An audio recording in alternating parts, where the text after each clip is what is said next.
Untuk kesekian kalinya, Bapak Ibu saudara-saudari yang terkasih dalam nama Tuhan Yesus Kristus, kita disuguhi ayat ini. Ayat yang sangat menurut saya pribadi menguatkan hati. Walaupun hanya 10 ayat, namun ketika kita membaca dari mulai ayat ke-21 hingga ayat yang ke-30, di sana memiliki pesan Paulus yang begitu kuat bagi jemaat yang ada di Filipi dan juga sekarang bagi kita yang ada di sini. Diawali oleh ketetapan hati dan pengakuan iman bahwa baginya hidup adalah Kristus dan mati adalah keuntungan.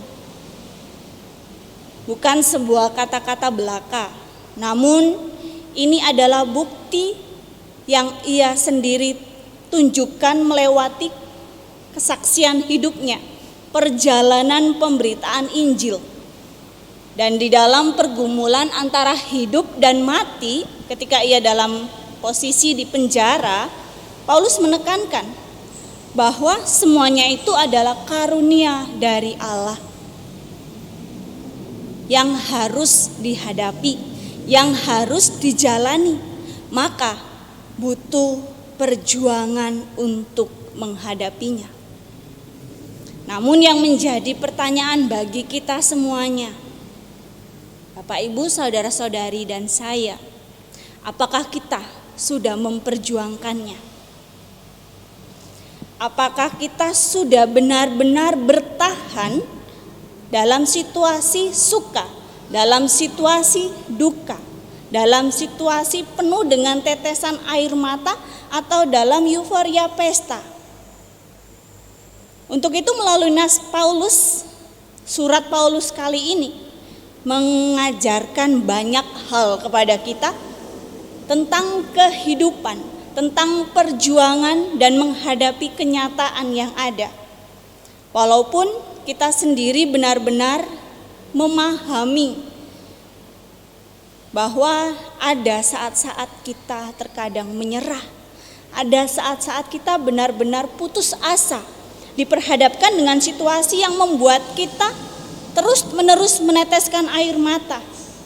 Bahkan bisa saja kita marah dan meninggalkan Tuhan begitu saja.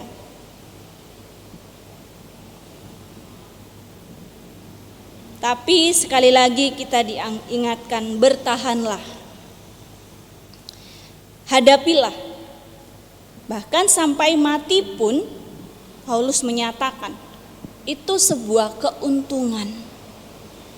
Memang kita harus mengakui tidak mudah mengikuti jejak Paulus.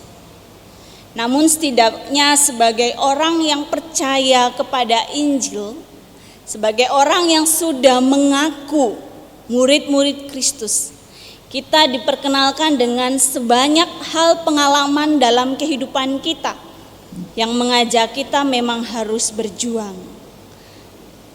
Dan lewat pengakuan iman ini bagaimana caranya agar kita juga bisa memiliki pengakuan iman yang sama seperti yang Paulus ungkapkan.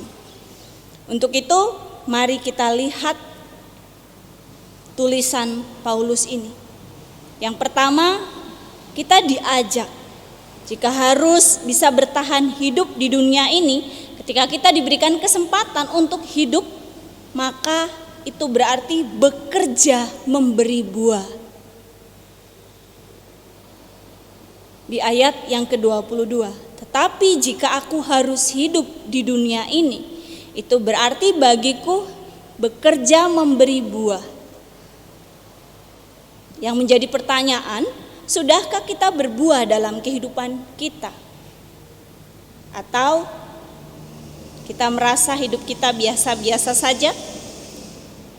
Atau kita sendiri tidak tahu buah seperti apa sih yang diharapkan bagi setiap orang yang percaya? Maka saya mengajak Bapak Ibu, mari kita melihat surat Galatia. Saya mengajak bersama-sama kita membuka Galatia pasal yang ke-5 ayat 22 sampai ayat 23. Mari kita baca secara bersama-sama.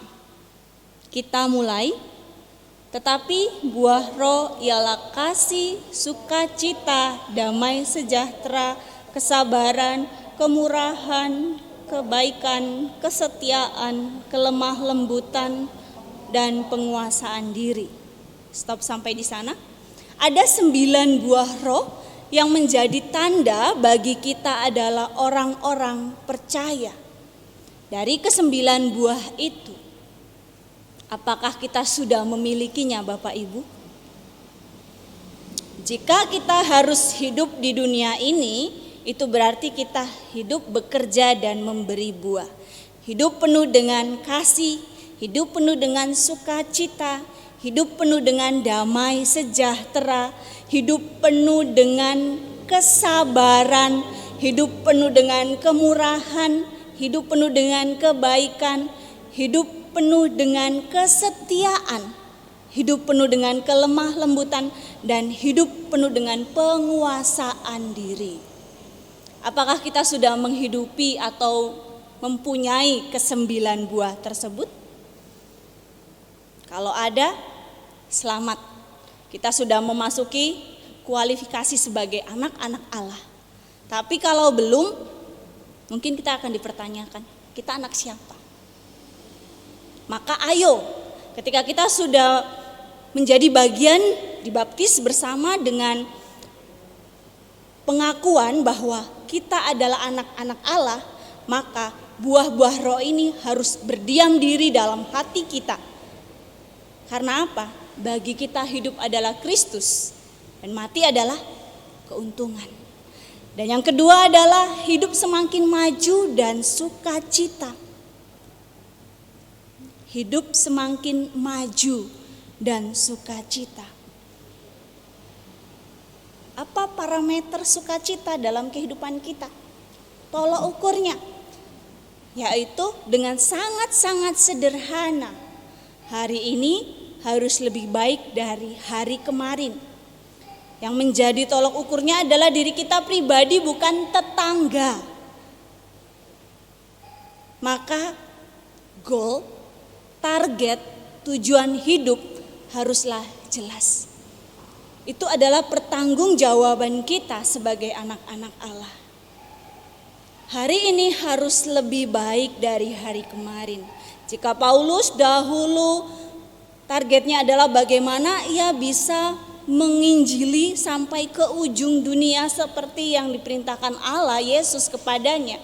Sekarang bagaimana kita setiap hari bisa menebarkan Injil, bisa melakukan yang terbaik, bisa menjadi teladan, bisa menjadi saksi Kristus secara sederhana di tengah-tengah keluarga kita.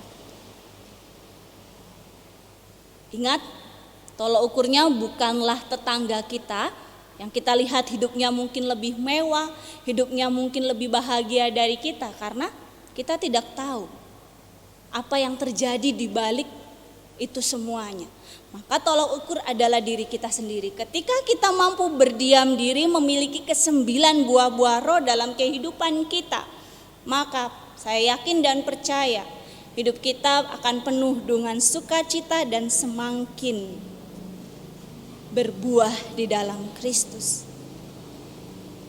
Yang menjadi pertanyaan, apakah kita mau memupuk buah-buah itu, atau apakah kita mau mengembangkan talenta yang ada dalam diri kita, atau malah kita membuangnya jauh-jauh. Yang ketiga adalah hidup berpadanan dengan Injil Kristus. Dalam ayat 27, hanya hendaklah hidupmu berpadanan dengan Injil Kristus, supaya apabila aku datang aku melihat, dan apabila aku tidak datang aku mendengar, bahwa kamu teguh berdiri dalam satu roh dan sehati sejiwa, berjuang untuk iman yang timbul dari berita Injil. Bapak Ibu saudara-saudari yang terkasih dalam nama Tuhan Yesus Kristus, agar mampu berdiri dalam satu roh, agar mampu sehati sejiwa berjuang untuk iman, maka hidup kita harus berpadanan dengan Injil Kristus.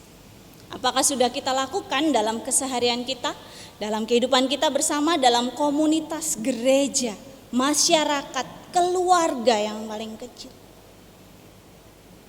Sehingga tidak ada kata menyerah dalam menghadapi pergumulan sedemikian rupa, tetapi kita saling mendukung satu sama lain, seperti yang dilakukan Paulus yang mendukung di tengah-tengah kemajuan iman atau pertumbuhan iman jemaat yang di Filipi.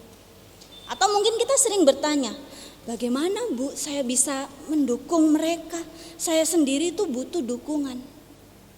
Kalau kita merasa seperti itu, merasa tidak mampu, dan tidak mampu, itu sugesti yang akan juga menurunkan, membuat kita sendiri semakin tidak mampu. Tetapi mari kita support diri kita sendiri untuk pasti bisa. Banyak cara untuk bisa saling mendukung satu sama lain. Memberi dukungan bukan berarti memberikan hanya sebatas materi, tetapi juga bisa memberikan waktu, bisa memberikan tenaga, bisa memberikan pemikiran, bisa memberikan dukungan berupa doa. Banyak hal yang bisa kita berikan agar kita mampu saling menopang satu sama lain, sehingga komunitas kita menjadi komunitas yang semakin hari semakin maju dan penuh sukacita, dan buah-buah Roh Allah ada di sana, hingga kita bersama-sama mampu mengungkapkan iman yang sama seperti Paulus.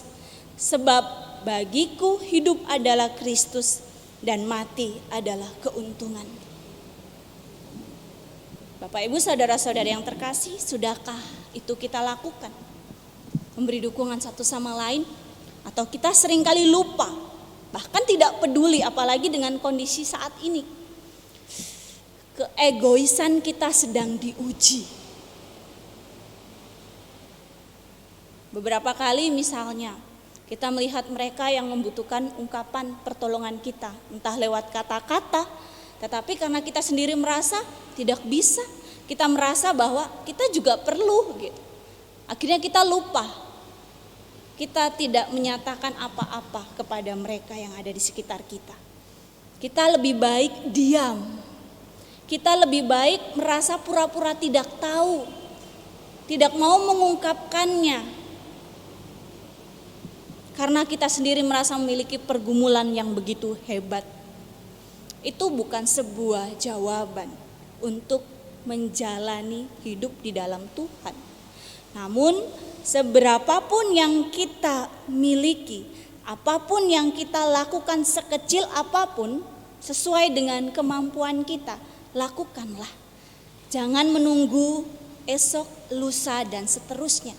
Karena kita tidak tahu, seperti yang dikatakan Paulus, kapan kita juga akan menghadap Sang Semesta.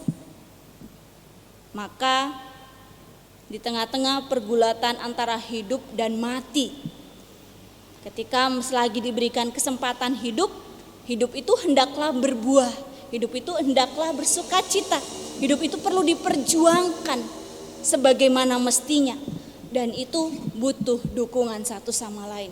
Tapi walaupun nanti akhirnya kita akan mengalami sebuah kematian kembali kepada Sang Pencipta, maka Paulus menyatakan itu adalah cara kita menyatu dengan Sang Pencipta kita.